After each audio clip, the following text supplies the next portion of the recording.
So hello students to ICSE rankers. आज हम लोग डिस्कस करेंगे how to complete syllabus and prepare for examination.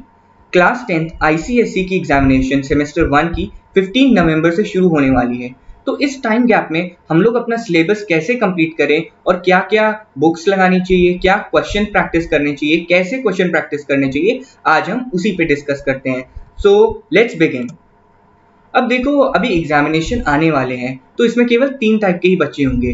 पहले स्टूडेंट ऐसे होंगे जिन्होंने टीचर का 20 से 30% जो टीचर ने पढ़ाया है वो समझ में आया है, थोड़ी बहुत बुक पढ़ी है, लेकिन प्रैक्टिस बिल्कुल नहीं की है, कोई क्वेश्चन प्रैक्टिस नहीं है।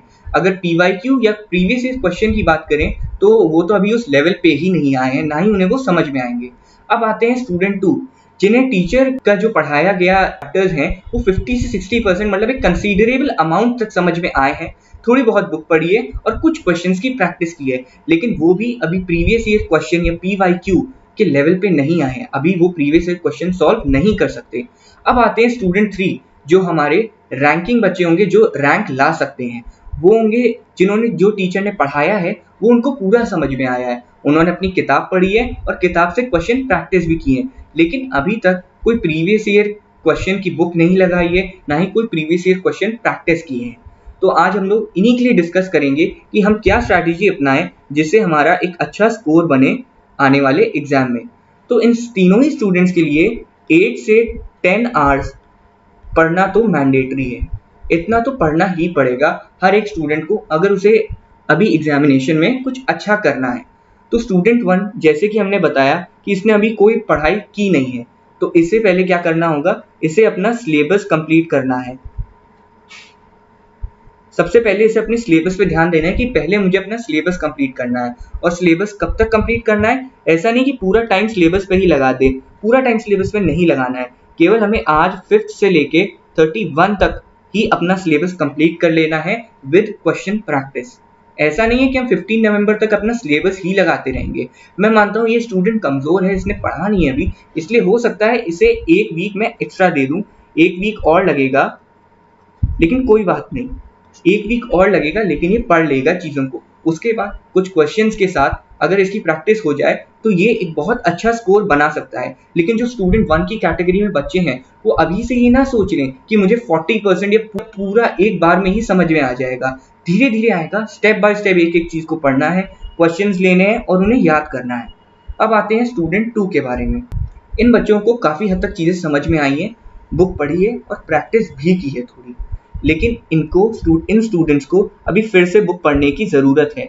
तो book reading is mandatory, book को रीड अच्छे से करना है जिससे हर एक चीज़ आपको समझ में आ जाए।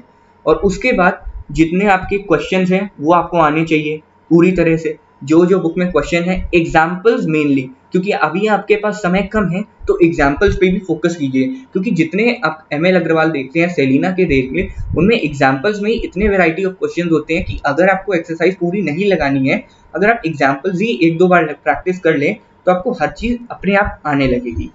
फिर आते हैं स्टूडेंट 3 की कैटेगरी में, जो हो सकता है इस बार फुल मार्क्स ले आए या mainly in ranking section of class में एक अच्छी रैंक ले आए।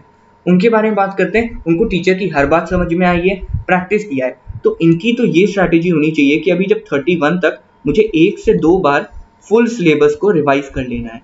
पूरे सिलेबस का रिवीजन बहुत ज़रूरी है कि अगर 1 से 2 बार रिवीजन हो गया तो मुझे बहुत सारी चीज़ें समझ में आ जाएंगी जो पहले नहीं आती थी, बहुत सारी चीज़ें याद हो जाएंगी।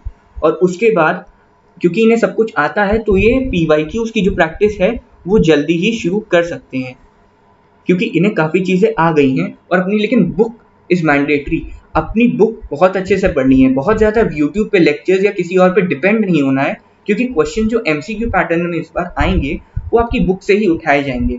जैसे कौन सी रिवर कहाँ ओरिजिनेट करती है, गंगोत्री क्या है, अगर क्वाड्रेटिक इक्वेशन की बात करें मैथ्स में तो क्वाड्रेटिक इक्वेशन क्या होती है, उसे सॉल्व कैसे करते हैं, श्रीधराचार्य मेथड क्या है, लीनियर इनइक्वालिटीज क्या है, सिमिलैरिटीज में कौन कौन सी सिमिलैरिटी होती हैं, इन सबको आपको ध्यान रखना है। तो अगर आप तीनों बच्चे, ये 8 से 10 घंटा तीनों को ही पढ़ना है, लेकिन सबका काम अलग अलग है। एक को अपना सिलेबस कंप्लीट करना है, दूसरे को बुक के साथ क्वेश्चंस प्रैक्टिस करने हैं, और तीसरे स्टूडेंट को अपना पूरा सिलेबस पढ़ा है उसे 1 से 2 बार रिवाइज करना है। लेकिन ये सब काम केवल 31 या उसके लगभग 1 वीक ज़्यादा तक ही होने चाहिए, क्योंकि उसके बाद केवल आप प्रीवियस ईयर क्वेश्चन पे ध्यान दें। उसके अलावा कुछ नहीं करना है आखिरी के दिनों में एग्जाम में। अब बात आती है कि अब क्या करें। अब मैंने जैसे आपको बताया है कि 15 नवंबर से आपके एग्जामिनेशन शुरू हो रहे हैं, तो आप अपनी बुक प्रैक्टिस और सब कुछ कर सकते हैं 31 तक। ये एक मैं डेडलाइन लेके चल रहा हूँ हर बच्चे के लिए, क्योंकि उसको अपनी स्पीड तेज करनी पड़ेगी, क्योंकि हमारे पास टाइम लिमिटेड है। तो अगर हमें सिलेबस कंप्लीट करना है विद क्वेश्चन, तो हमें अपनी स्पीड इंक्रीज करनी होगी। अगर मानते हैं कि काफ़ी हद तक बच्चे अपना 80% सिलेबस तो कर ही लेंगे 31 तक, 80% सिलेबस जैसे तैसे कर सकते हैं। 80% सिलेबस मतलब आपको अपने जो एग्ज़ाम आएगा 40 में से आप लगभग 30 तो कर ही सकते हो। 30 to 35 मानता हूँ कि अगर बहुत अच्छे से नहीं आए तो 35 तक आप नंबर ला सकते हो। तो उसके बाद जो 20% है वो क्वेश्चन उनमें से आते हैं, तो आप उनको छोड़ दीजिए, जो आता है उसी पे फोकस करना है। 31 के बाद कुछ नई चीज़ आप पढ़ना चाहते हैं तो 1 हफ्ते पढ़िए, लेकिन उसके बाद कोई नई चीज़ नहीं पढ़नी है। फिर जो आता है उसी को स्ट्रॉन्ग करना है, MCQs करने हैं, प्रीवियस ईयर क्वेश्चन करने हैं, क्योंकि देखिए मैथ्स एक ऐसा सब्जेक्ट है कि उसमें क्वेश्चन वैसे ही आएंगे। MCQ में केवल ये होगा अगर आप आंसर आ रहे हैं, रूट्स आ रहे हैं +-1, तो एक में +1 -1, एक में +-2, एक में नॉन इमेज, ऐसे करके ऑप्शन दी जाएंगे, टिक करना है। तो मेनली आपको क्वेश्चन सॉल्व करना मैथ्स में आना चाहिए। और ऐसा नहीं है जिन्होंने अभी तक पढ़ा नहीं है कि उनके लिए कुछ है, इसलिए नेवर गिव अप, क्योंकि मिरेकल्स तो रोज होते ही हैं और आप भी एक मिरेकल हो। ये बिलीव करो कि मैं भी एक मिरेकल हूँ, मैं एक मिरेकल कर सकता हूँ। ऐसा नहीं है कि मैं ड्रॉप कर लूंगा कि भाई मेरे से नहीं हो पाएगा, आपसे हो सकता है। अगर आप रोज 8 से 10 घंटा पढ़ रहे हो तो at the end of the day आप बहुत लोगों से आगे चल ही रहे होगे, आपको काफी कुछ आ चुका होगा। और अगर ये आपने इतने दिन लगभग 15 to 20 डेज इतना पढ़ लिया 8 से 10 घंटा, तो आपने बहुत पढ़ लिया है। आप 35 के अबव आराम से ला सकते हो स्कोर, बहुत अच्छा परसेंटेज बना सकते हो। और स्टूडेंट 1 जो काफ़ी कमज़ोर स्टूडेंट है वो भी अपनी क्लास में रैंक ला सकता है अगर 8 से 10 घंटा पढ़े। तो 8 से 10 घंटा पढ़ना तो मैंडेटरी है सबके लिए। अब आता है कि सब्जेक्ट वाइज सिलेबस कैसे कंप्लीट करें, तो चलिए उस पर आगे बात करेंगे। लेकिन उससे पहले ये चीज़ बहुत इंपॉर्टेंट है कि हो सकता है जो स्टूडेंट 1 और स्टूडेंट 2 उनको ऑब्स्टेकल्स आएँ, उनके डाउट्स हों, उनको गलतियाँ करें। इसलिए तो हम क्वेश्चन प्रैक्टिस करते हैं कि हम अपनी गलतियों को रेक्टिफाई कर सकें। अगर हम अपनी गलतियाँ ही रेक्टिफाई नहीं करेंगे तो हम सीखेंगे कैसे। लेकिन अगर हम ये सब करते हैं और अपने हार्ड वर्क को उस लेवल तक ले जाते हैं तो हम कुछ भी अचीव कर सकते हैं। हमारी अचीवमेंट की कोई लिमिट्स नहीं हो सकती।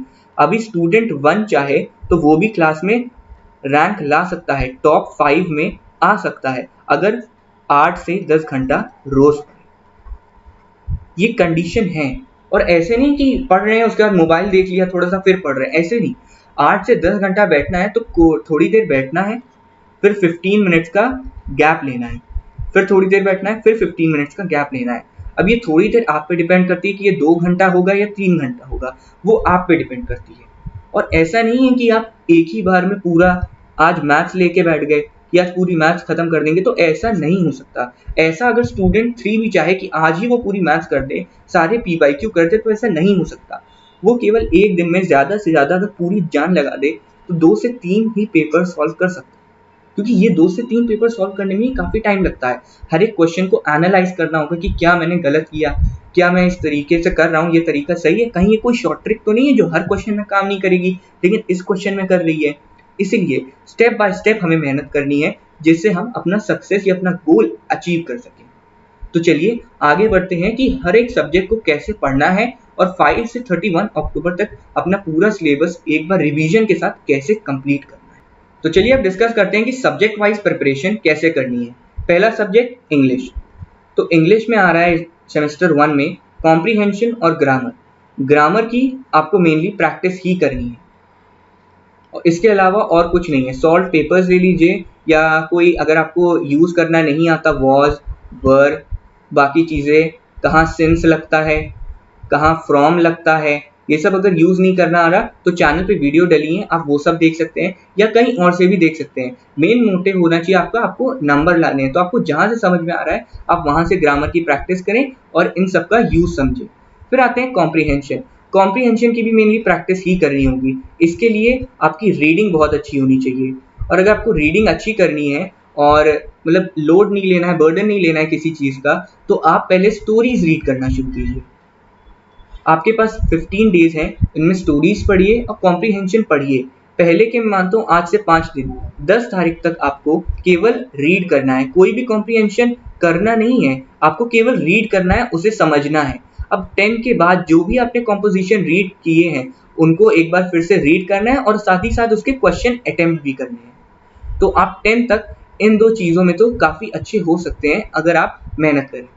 फिर आते हैं लिटरेचर पोर्शन। लिटरेचर पोर्शन तो आपको पढ़ना ही होगा, और कोई भी लेक्चर देखें या बाकी चीज़ें देखें तो लेक्चर्स में आप ध्यान दें कि कोई भी चीज़ होती है तो उसका सिग्निफिकेंस क्या है।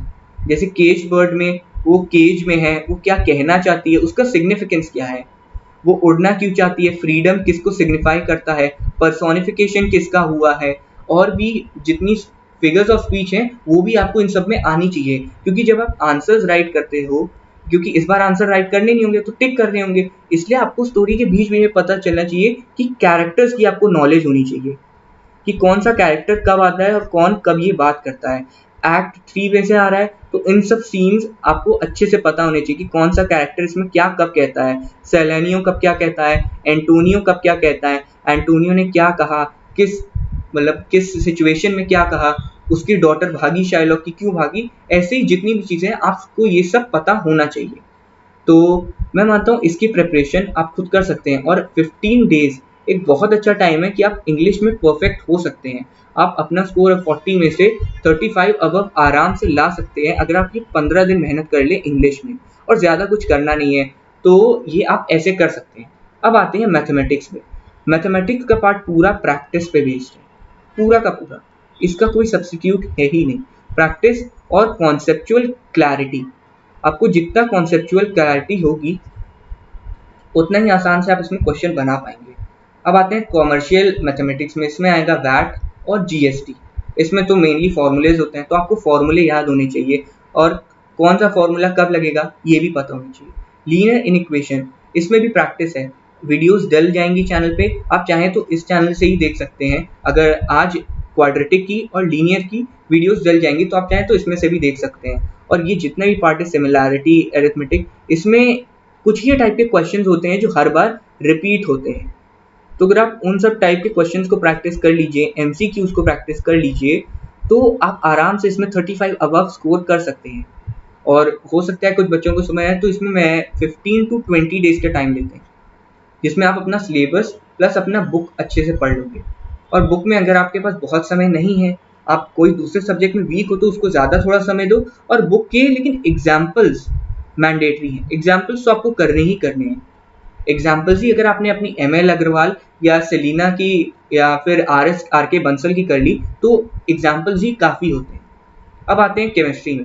केमिस्ट्री में मेनली याद करने का है, इलेक्ट्रोलिसिस आ रही है तो अब आपको इसकी थोड़ी थोड़ी ट्रिक्स भी आनी चाहिए कि POA क्या होता है, पॉजिटिव ऑक्सीडेशन एनोड, ऐसे करके। स्टाइकोमेट्री में अब मोल को निकालने के अलग अलग तरीके, कि अगर गैस दी गई है, अगर उसका ग्राम में दिया गया है, उसका वॉल्यूम दिया गया है, तो कैसे कैसे निकालने होंगे हमको मोल्स, वो आना चाहिए। और इंटर कन्वर्जन आना चाहिए एक दूसरे में, कि अगर वॉल्यूम में दिया है तो हम उसको ग्राम में कैसे करें, ये सब आना चाहिए। और इसमें आपको मेनली इसका ध्यान देना है कहाँ ग्राम दिखा है, कहाँ किलोग्राम दिखा है, और कुछ और टर्मिनोलॉजीज होती हैं जैसे ग्राम मोल, ये सब होती हैं। ये क्वेश्चन में केवल इसलिए आता है जिससे देखा जाता है कि बच्चे ने कितना टॉपिक को अंडरस्टैंड किया है। अब study of acid bases and salts आ जाता है, इसमें आता है आर्हेनियस थ्योरी, ये आपको आनी चाहिए क्योंकि क्लास 10th में आर्हेनियस की जो क्या कहते हैं लॉ है उस पर ही सब बेस्ड है कि कितना H+ कौन निकालेगा, उससे कौन स्ट्रॉन्ग एसिड है, कौन स्ट्रॉन्ग बेस है, कौन डिसोसिएशन कांस्टेंट किसका ज़्यादा होगा, स्ट्रॉन्ग एसिड का ज़्यादा होगा, किसका कम होगा। फिर आते हैं केमिकल बॉन्डिंग पे, ये तो आपको समझना ही पड़ेगा और थोड़ा याद रखना पड़ेगा। आते हैं पीरियोडिक प्रॉपर्टीज, इसमें आपको मतलब पूरी प्रॉपर्टी याद करने की ज़रूरत नहीं है, लेकिन आपको एक अंदाज़ा होना चाहिए कि यहाँ से यहाँ जब लेफ़्ट टू राइट जाते हैं तो क्या बढ़ता है, जब अक्रॉस करते हैं तो क्या बढ़ता है, अप टू डाउन करते हैं तो क्या बढ़ता है। और इसमें कुछ ऐसी भी चीज़ें होंगी जो एक्सेप्शन होंगी, उन्हें भी अच्छे से याद करना है। तो अब ऐसा नहीं है कि आप एक टॉपिक लेके पूरा एक चैप्टर लेके बैठ गए कि आज के आज मुझे पूरा चैप्टर कर लेना है, ऐसे नहीं होगा। आपको एक टॉपिक लेना है, जैसे स्टडी ऑफ एसिड में लिया तो आपने ले ली अर्हेनियस थ्योरी। अब अर्हेनियस की जो थ्योरी है वो आपको पूरी पढ़ लेनी है, जैसे आपको समझ में आ जाए कि किसका डिसोसिएशन कांस्टेंट कब ज्यादा होगा कब कम होगा। आप मतलब जब एमसीक्यू में आएगा कि 4 ऑप्शन दिए हैं कि किसका डिसोसिएशन कांस्टेंट ज्यादा है, जैसे H2SO4 दे दिया, HCl दे दिया, इनमें से किसका ज्यादा है आपको चेक करना है। किंग ऑफ एसिड किसे कहा जाता है, H2SO4 का। कौन स्ट्रॉन्ग एसिड है, ये सब आपको पता होना चाहिए। और पीएच स्केल आपको आनी चाहिए। तो एक एक टॉपिक लेके बैठिए और सोचिए अगर आप 20 दिन में 20 टॉपिक ही कवर कर लेंगे तो हो गए, काफी सारी चीजें तो आप कर ही ली आपने। क्योंकि इन क्वेश्चन में कितने टॉपिक होंगे, कितने क्वेश्चन बनेंगे, कुछ ही टाइप के क्वेश्चन है वही बनने हैं, तो बस उन्हें प्रैक्टिस करनी है। अब आते हैं फिजिक्स में। अब आता है फोर्स, वर्क, पावर, एनर्जी। अब फिजिक्स एक कॉन्सेप्चुअल टॉपिक है, इसमें आपको जितना समझ में आएगा आप उतना ही कर पाओगे। और इसमें फॉर्मूलाज भी आपको याद होने चाहिए क्योंकि मेनली फॉर्मूला बेस्ड आएंगे। अब आता है F is equal to M A. ये कब लगता है, इसमें ए कांस्टेंट है कि एम कांस्टेंट है, क्या चीज कांस्टेंट होती है, क्या कब लगती है, वर्क कैसे निकाला जाता है, वर्क में परपेंडिकुलर फोर्स आती है कि पैरेलल फोर्स आती है, कॉस का थीटा होता है कि साइन का थीटा होता है, ये आपको याद रखना। और ये थीटा किन दो चीजों के बीच है, फोर्स और डिस्प्लेसमेंट के बीच। अब ये डिस्प्लेसमेंट है या डिस्टेंस ट्रैवल्ड है, ये सब आपको आनी चाहिए। अब लाइट क्या है, इलेक्ट्रोमैग्नेटिक वेव है, मैकेनिकल वेव है, क्या चीज है। अब साउंड है, अब साउंड में इनका रिफ्लेक्शन बहुत इंपॉर्टेंट टॉपिक है। रिफ्लेक्शन अगर आपको आ गया तो आप इकोस कर लोगे, क्योंकि इको में मल्टीपल रिफ्लेक्शन होता है, सिंपल न्यूमेरिकल्स होते हैं जो आप इन्हीं दोनों के बेस में कर लोगे। अब जो साउंड वेव होती है वो कैसी होती है, ट्रांसवर्स होती हैं कि लॉन्गिट्यूडनल होती है, ये भी आपको पता होना चाहिए। ये एमसीक्यू के फेवरेट क्वेश्चंस हैं कि ट्रांसवर्स है लॉन्गिट्यूडनल है। अगर आपको कुछ चीजें भी आती हैं इसमें अच्छे से तो आप ये चीजें कर सकते हो, क्योंकि यही एमसीक्यू बनेंगे, या तो कोई न्यूमेरिकल बनेगा वो आपको सॉल्व करनी होगी। अब बायोलॉजी का पार्ट आता है। बायोलॉजी का पार्ट तो पूरा याद करने का है, आपको पूरा लर्न होना चाहिए। और 20 दिन में आप इनके टॉपिक लीजिए, कुछ टॉपिक लीजिए। जैसे प्लांट फिजियोलॉजी, तो आपको रिएक्शंस आनी चाहिए, जैसे फोटोसिंथेसिस की रिएक्शन हो गई वो आनी चाहिए, ग्लूकोज कहाँ यूज होता है, कितने मोल्स होते हैं उसके, वो आना चाहिए आपको। ये सब इक्वेशन आनी चाहिए, क्योंकि ये भी पूछ लेता है कि ये चीज किसकी इक्वेशन है, इक्वेशन दे देगा, रेस्पिरेशन की है, ये फोटोसिंथेसिस की है या किसी और चीज की है। अब बेसिक बायोलॉजी में इसमें आपको सेल के बारे में आने चाहिए। अभी क्योंकि एमसीक्यू टेस्ट है तो आपको अभी ड्राइंग नहीं करनी है कि माइटोकॉन्ड्रिया कहाँ है, राइबोसोम्स कहाँ है, आरबीसी कहाँ है, ये सब नहीं। लेकिन आपको पता होना चाहिए कि किसका फंक्शन क्या है, जैसे माइटोकॉन्ड्रिया को क्या कहते हैं, power house of the cell, ये आपको पता होना चाहिए क्योंकि ये एमसीक्यू का क्वेश्चन है, ये एमसीक्यू के फेवरेट क्वेश्चन है, इसी से एमसीक्यू बनेगा। तो मुझे लगता है कि लगभग 31 तक काफी हद तक हम सिलेबस अगर चाहें तो कंप्लीट कर सकते हैं। अब आते हैं हिस्ट्री और सिविक्स में। हिस्ट्री और सिविक्स पूरा याद करने का है। इसमें मेनली चीजें हैं कि डेमोक्रेसी क्या होती है, इसके 5 पॉइंट्स, फ्रीडम क्या होता है इसको पता होना चाहिए, कितने टाइप के फ्रीडम होने चाहिए, जितने भी हैं, 4 पॉइंट्स का आता है, लेकिन इस बार एमसीक्यू है तो हो सकता है ऑप्शन में आ जाए 4, आपको ट्रिक टिक करना हो कि कौन कौन से सही हैं। ये हो गया। अब नेशनल मूवमेंट आ गया, इसमें गांधी जी ने कौन कौन से मूवमेंट लीड किए, किस समय कहाँ पहुंचे, चंपारण में किस तारीख को थे, चौरी चौरा किस तारीख को हुआ, ये सब याद होना चाहिए।